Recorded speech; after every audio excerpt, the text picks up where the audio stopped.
Woo!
Sing gawe geger iki kowe.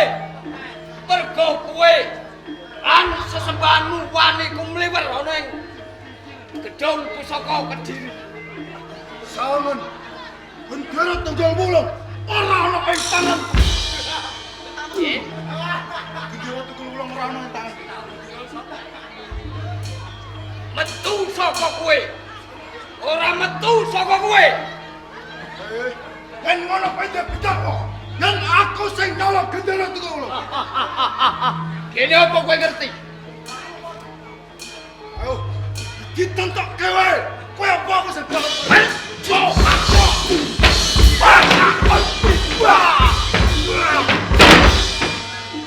Oh ya, ojo mlayu.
Hancur kepalaku hancur.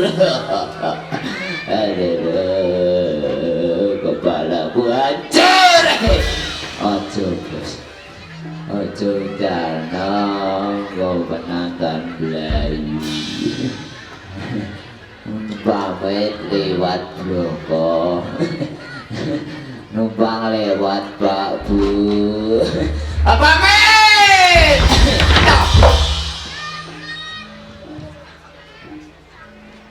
Aduh, belayu rai ngetinget. Itu udah semua gurih. Aduh, selamat malam. Ada.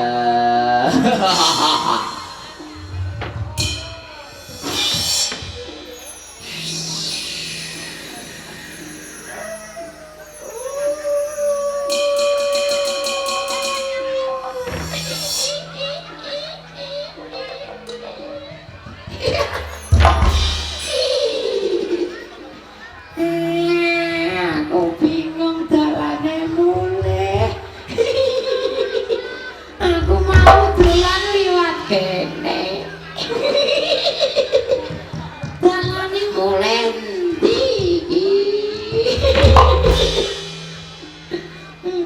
Ketoke ning kono rame. Ning kono lho disetakan.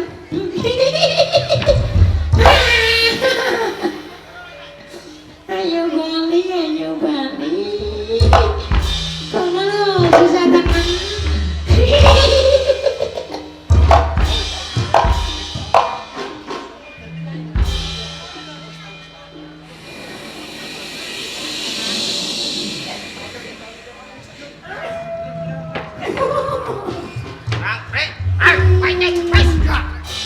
Aku dinteni ya. Dintane piye? Aku lho rumus saya. Rumus saya. Aku lho rumus saya kok. Iksa piye? Aku iksa. Bejo. Ya malah. Halo.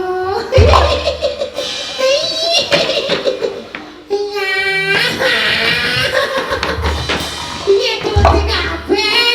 Goblok. Nek kowe ku nek dikandani ku aja nek. Apa Mas Niel? Kowe kok kono mang? Kok kono mang lho kowe? Se are.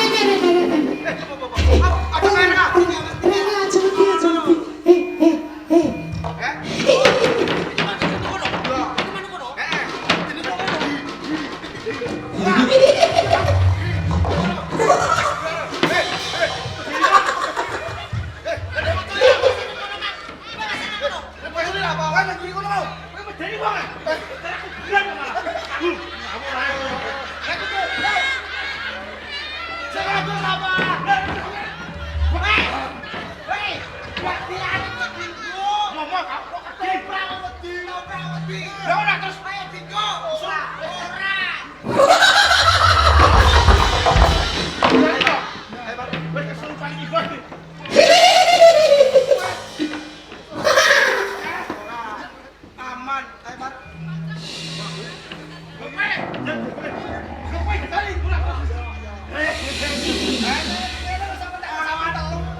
Bone.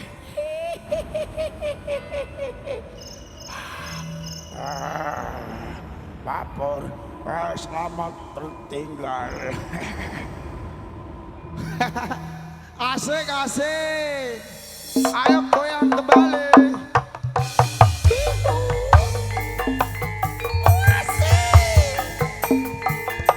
Selamat malam. Asik, selamat malam. Ketemu kembali. Asik, asik, asik.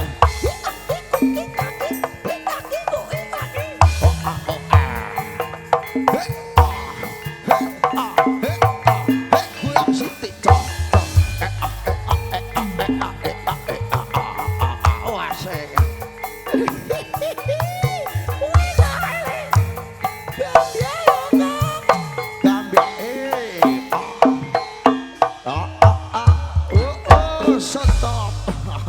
Gambia dek. Gambia Kang. Penak Kang tak boleh. Weh, ngelani semangat aku. Wah. Assalamualaikum warahmatullahi wabarakatuh. Assalamualaikum. Wah, alhamdulillah. Iki mana sewa nanti dek? Iki nodo kok ngelo Desa Tegal Dawa, Kecamatan Gunem, Kabupaten Rembang. Wah, acaranya apa dek? Walimatul Hitan. Sunatan. Wah, alhamdulillah sampun nimbali ketoprak Wahyu Manggolo. Ya, sing disunatan moga-moga enggal waras dan iso balik nang bangku paulangan ngono. Ya cita-citane ya muga-muga ndang tercapai ngono. Mumpung jek cilik sinau sing dhuwur sing pinter ya, Cung. Aja kaya aku ngene panggah ketoprak ae. Wis nyentel apa Kang? Wah, nyantel akeh aku nang omah. Apa ae Kang?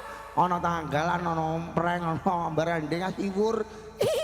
Iku jengene ora apa jengene ora koyom Kang. Lha ora kaya ku piye? Tak tukokno baranding aku nang omah wis komplit ngono. Wah, muga-muga sing digawe ya rezekine tansaya lancar amin. Wah, sehat kabeh sak keluarga amin. Wah, sak Tegal Dawa kene seger waras kabeh ben nagang ketoprak Wahyu Manggolo amin. Jaluk am Kang. Ya piye to ora ben main terus ngono. Wah, ora nek lerene blas dik ketoprake Pak Mogol iki ngono. Apa jenenge? Wahyu Manggolo saka Desa Tanjung Sari kono lho, Kecamatan Jangenan Kabupaten Pati ngono. Nek nanggap piye carane Kang? Gampang boleh-bali tak omongno. Langsung ditelepon nomere, Lik. Piro Kang? Wah, rungokno tak wacane ya. 081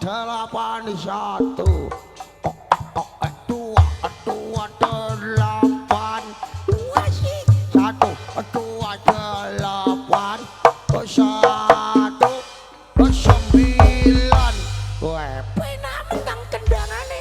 Sopo to Kang sing kendang? Wah, Udin kok lho. Omahe ndi Kang? Omahe kono lho pinggir gunung ngandhe embung. Wah, oh layak mbarik bocahe petel ya wek sregep ngono. Gawene temen iku.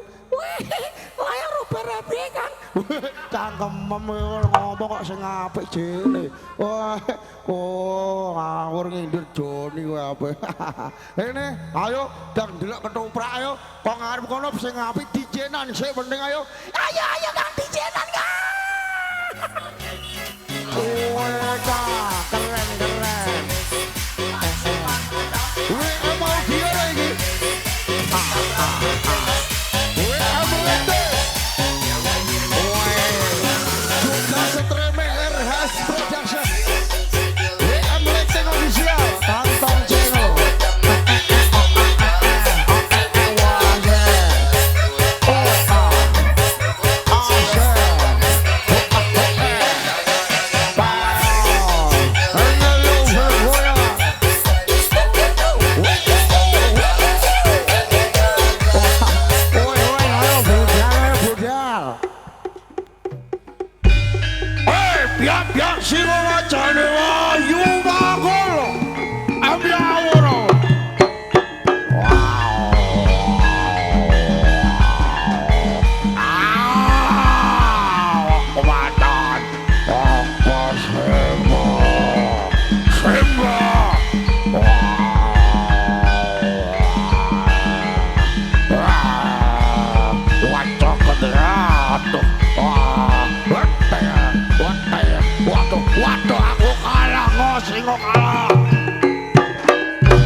nganggo musyawarah. Laskar ana ing Singosari. Karis piro kok kowe wani krakon Kediri? Aku mangerti.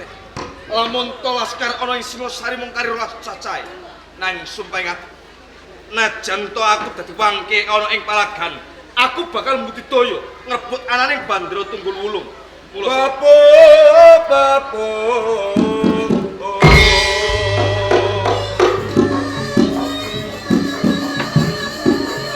Jogaya lanang yoga suke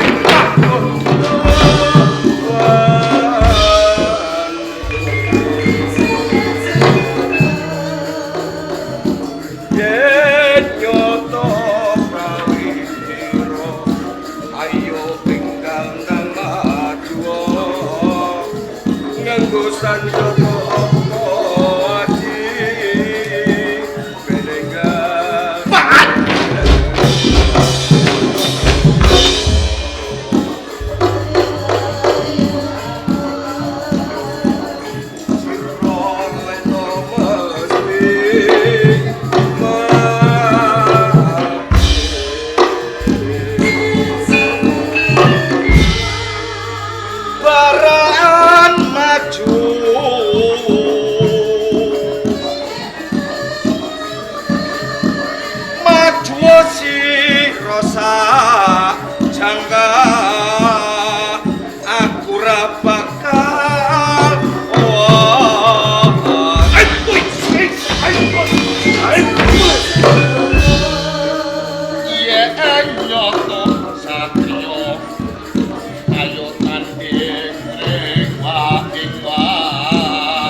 kok kebangetan temen kowe. Dadi menungso nggonmu ora mawas diri, ora ngrumangsani. Kowe kok bisa ngeculke tembung sing kaya ngono? Yen aku iki menungso sing ora mawas diri, dasarmu apa? Lho mbok, ya kowe iki ngrumangsani. Kowe iki wis kempong perot jambul wanen. Lho, bebasan kowe mlaku, yen ora ditowak nganggo teken yo ora jejeg. Iya. Lho kok iso-isone kowe isih wani maling, Tejo telu. Ana apa? Nganti tak rewangi aku iki krekel-krekel munggah ana ing gedung pusaka. Nyidra anane Bandara Tunggul Wulung ki mau. Merga aku duweni karep. Duwe karep apa kowe? Aku kepengin balekake kajayan ing Singasari. Piye coba balenono sepisan Kang. Kepengin balekake kajayan ing Singasari. Dikandani malah mutah-mutah. Wah, cek aneh. Lho, Wong guyu kok mbok anggap mutah. kowe mau guyu to? Tak darani mutah-mutah. Kakangku dadi Ana apa? kowe iki aja kaya dening wong ngipi sajroning melek. Lho kowe kok kepengin balekke kajayan ning Majapahit. Mongko Kraton Singasari iki wis berubah. Singasari wis warata dadi lemah. Iya. Lho kok kowe kepengin balekke kajayan ning Singasari? Kowe iki kudu eling lho. Jengen menungsa iki diwajibake mbudidaya. Menungsa iki diwajibake duweni panjangka. Kamangka jengen panjangka nek ora dijangkah ora bakal lakon. Mbuh kanthi dalan sing kepiye wae sepisan. Kaping pindhone aku iki nggugoni apa sing dadi tembunge para winasis lan pininter kae. Jalaran besok bakal ana turun saka ing Kraton Singasari sing bakal bisa mbalekake kajayan Singsari. Ora ana liya amung Raden Wijaya, putra mantu ing Kraton Singasari ngono. Raden Wijaya. Iya, Mongko iki dina Raden Wijaya iki dadi buron-urane wong-wong Kediri. Kok umpama bisa kecekel mesti kelakon tumekaning pati. ning jengen urip iki cakra manggilingan. Dina iki pancen Dian Wijaya dadi buron-uron. Dian Wijaya dadi wong sing sengsara.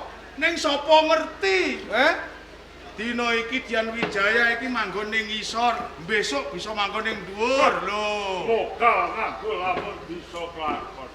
Tejo telu. Ana apa? Saktenane nganti ana kedadian brubuhe Kraton Singasari iki. Sing kebangetan iki kowe. Kowe iki menungsa sing ora mawas, menungsa sing ora ngerti marang bebudening liyan. Ya kowe iki. Kowe kok bisa ngarani aku sing kaya ngono? Kowe iki biyen sapa to? Kowe iki salah sawijining dukun manggonmu ning pucuk gunung, dukun ora patek mandi, ora ana tamu sing mendukuna kowe. Nganti kowe iki bebasan uripmu sedina mangan 3 dina ora mangan. Mergo aku mesake marang kahananmu, rikala semono kowe tak jak sowan ana ing Singasari, satemah kowe didaku pinangka dadi paranpara ing Singasari. Uripmu kecek duit ning bareng rikala semono nak Mas Prabu Jayakatwang kepengin gecak perang ana ing Singasari sing kudune kowe bisa ngelingake tumindak lan pakatine Jayakatwang ning yo kene kowe malah njurungake apa sing dadi karepe Jayakatwang satemah sinuwun Prabu Kertanegara gugur Singasari brubuh. Lah ngeten iki kowe. Pancen kabeh kita sengaja. Lho kok mok sengaja iku? Mergo rumangsa srek atiku. Perkara apa? Lho padha-padha.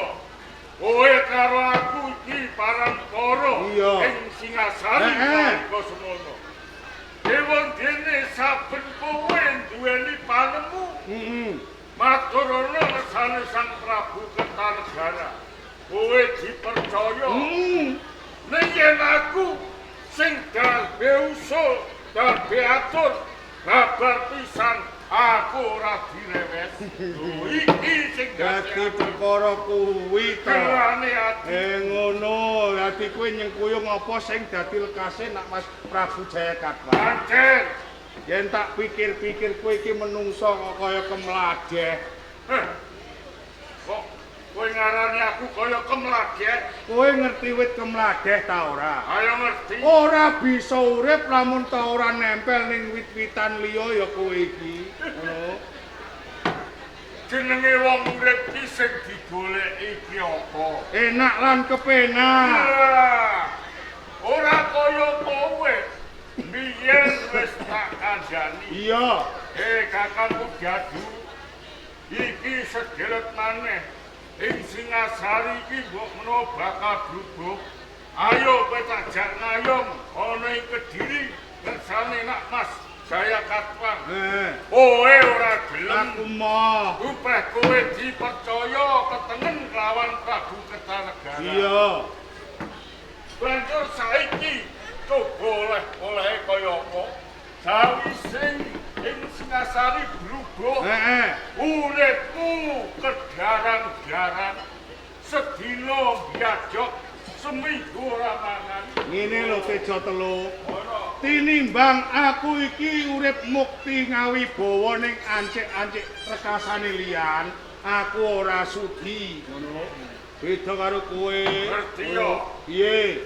Dadi yen Kertanegara iki mati saka Nak Mas Jaya Katwang. Iya. Iki wis pas lan wis cara wong diutang ngono pancen wayahe nyaut. Ngono. Mestine kowe kelingan. Iya. Nalika semono sedane Sang Prabu Kertajaya ya dandang gendis. Iya. Bapake Jaya Katwang. Iya. Sapa sing mateni? Ora ana liya Prabu Kenaro. Ah, sapa Kenaro? Kenaro iki leluhur ana ing Singasari. Ah, mula wis pas. Ngono. Kowe iki menungsa kok gugon Tuhan. Apa to sebabe kok nganti rikala semono sinuwun Prabu Kenaro mateni Prabu Dandang Gendis? Mergo lamun to Dandang Gendis iki ora mati, iki mbebayani tumrap menungso ana ing alam donya jalaran apa? Rikala semono Prabu Dandang Gendis iki salah sawijine menungso sing wani-wani ngaku dadi dewa ngono. Lho jeneng ratu kuwi panguwasaning tanpa winates. Weh, Arep abang digawe jojo digawe abang. Kuwi panguwasaning ratu. iki jenenge ratu sing sumangkean. Dupeh duweni wenang njur sak wenang-wenang, dupeh kuwasa njur bakal kumawasa. Wis cukup. Arep yen tau perkara kuwi Ayo. ora tutup. Lah iya kali kowe ngejakmu. Sing wigati nggonku nututi lakumu.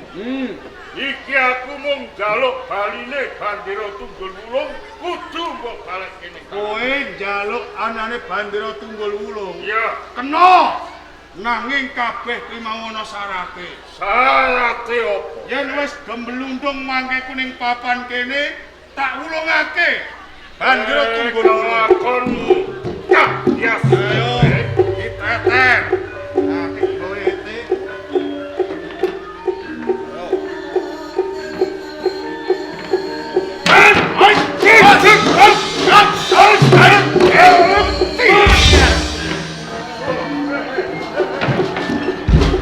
Nah, di atas jitok. Ngelung siramu kowe. Ayo.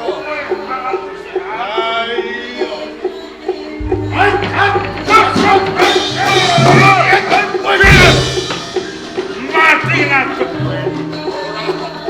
Ora apa-apa. Asal lete ayo.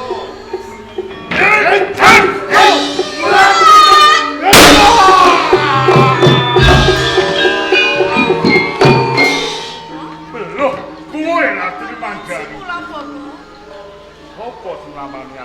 Kula Bobo yang namanya Cijo kami. Wah, yen ngono ora rugi aku urip kowe latih manjani. Menika sampun dados kewajiban kula mereka kula umaten kecil. Umpama ora ana kowe aku wis mati saka udan. Iki kula derek menata pecingan boten kenging napa-napa. Saiki ngene. Bandara Tunggul Wulung dislametke diboyong ana Gunung Pandan.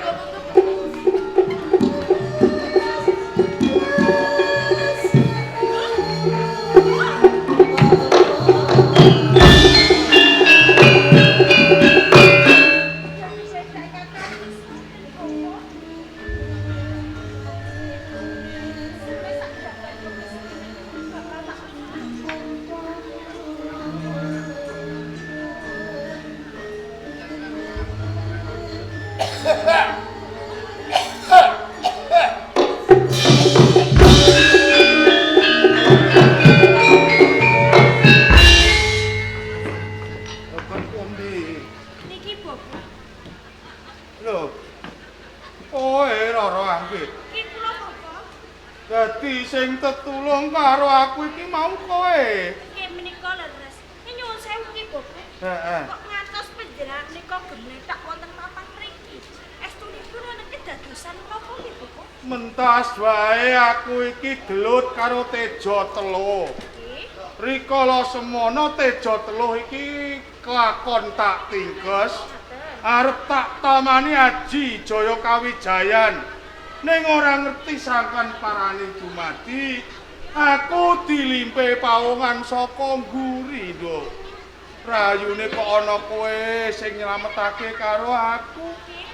Njur sesulih apa sing pantes tak wenehke karo kowe, Nduk? Bobo. Kedamipun pun ngendika ingkang kados ngaten. Anggen kula tetulung dhateng pendamika lair batin. Kula boten mau pamrih menapa kinepun Bobo. Lan malih Iya. menika sampun dados tanggung jawab kula. Jalaran pendamika sampun kula anggap yang sepuh kula piyambak Bobo. Tembungmu sing kaya ngono mujudake luhuring bebudenmu. Kok upama besok kowe iki diwengku salah sawijining priya bejo-bejaning priya kuwi mau kok, Nduk. Sampun kados ngaten. Ngene ya, Nduk. Iki kados pundi? Mergo ora ketang piye wae aku rumangsa potangan budi karo kowe. Kok upama tanpa kowe mbok menawa wae aku wis ora bisa nyawang bejaring jagat. Mula kanthi kuwi iki tembung upama lho ya. Jeneng tembung upama kena bali. Upama kowe iki tak jodokke karo anakku Lembu Tirta ngono piye, Nduk? Iya, kula dipun jodhake kalian Kakang Lembu Tirta. Heeh. Nanging Bobo, Piye? iki menawi Kakang Lembu Tirta menika purun kalih kula. Menawi boten kados pundi, Bobo? Lah kira-kira kowe iki seneng karo anakku ta ora? Nggih blokoke mawon nggih, Bobo. Heeh. Estunipun kula niki nggih tresna kaliyan Kakang Lembu Tirta. Seneng tenan. Nggih. Ngene. Pripun, Bobo? Yen perkara Lembu Tirta kowe ora usah kuwatir. Nggih. Merga wiwit cilik sing ngomong iki aku dadi aku wis apal watak wantune. Ngaten. Lembu Tirta iku ora bakal mbadal apa sing dadi dawuhe wong tuwa, Nduk. Ngaten, Bobo. Nanging Kados pundi? merga dina iki anakku Lembu Tirta iki nyambut gawe ning Kutagara. Mula tak jaluk kanthi banget kowe ya kudu sing sabar. Dipun tenggo boten napa-napa kok. Ya, yen pancen kaya ngono sawetara ayo bali ning kabuyutan Kudadu ya. Ayo. Nggih kados ngaten. Loh.